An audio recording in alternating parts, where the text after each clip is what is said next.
Hi friends, welcome to Sue Smart Workshop. இன்னைக்கு வந்து pleats எப்படி நம்ம ஃப்ராக் பாவாடியில் pleats எப்படி வைக்கிறதுன்னு பார்க்கலாம். பாருங்க இந்த மாதிரி ஃபோல்டிங் ஈக்குவலாக இருக்கணும். எல்லா ஃபோல்டிங்ஸுமே இப்போ நீங்கள் 1 inch வச்சிங்கன்னா 1 inch இல்லை 2 inchனா 2 inch ஈக்குவலாக இருக்கணும். எல்லா ஃபோல்டிங்கும் இந்த மாதிரி ஃபோல்ட் பண்ணி வச்சுட்டு வந்துட்டிங்கன்னா இதுக்கு பேர் வந்து pleats. இது வந்து பாவாடை அப்புறமா ப்ளீட்டட் ஃப்ராக்ஸ்க்கெல்லாம் யூஸாக இருக்கும்.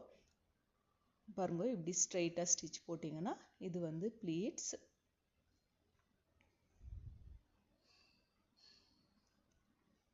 ஸோ நெக்ஸ்ட் வந்து இந்த ஃபுட்டில் வந்து இந்த மாதிரி நீடல் அப்படி இல்லை சேஃப்டி பின் இப்படி பெண்ட் பண்ணி இந்த மாதிரி வச்சிட்டிங்கன்னா நீங்கள் வந்து ஸ்டிச்சிங் போடும்போது ஸ்லைட் ரிங்கிள்ஸ் வரும். இது வந்து ஃப்ரில்லுக்காக நம்ம வைக்கலாம்.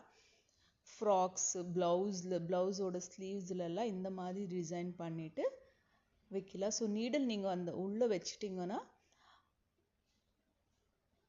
இந்த மாதிரி ஸ்லைட் ரிங்கிள்ஸ் வரும். ஸோ இது வந்து ஃப்ரில்லு.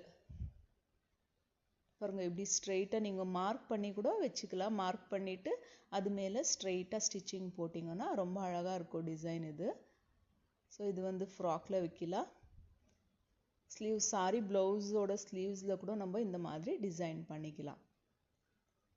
இது வந்து பிளான்ஸ்க்கான கட்டிங் எப்படின்னு நான் ப்ரீவியஸ் வீடியோஸில் காமிச்சிருக்கேன். நீங்கள் செக் பண்ணி பாருங்க நான் பிளான்ஸ் ரவுண்டு வச்சு நான் கட் பண்ணிவிட்டு ஸ்ட்ரெயிட் பீஸ் மேலே நான் ஜாயின் பண்ணுறேன். உங்களுக்கு வேவி ரொம்ப ஜாஸ்தி வேணும் அப்படின்னா நீங்கள் வந்து சென்டரில் சின்னதாக ப்ளீட்ஸ் பிடிக்கலாம். அப்படி இல்லைன்னா பாருங்கள் ஸ்ட்ரெயிட்டாக வச்சு ஸ்டிச் பண்ணாலே இந்த மாதிரி இருக்கும். தேங்க்யூ ஃபார் வாட்சிங்.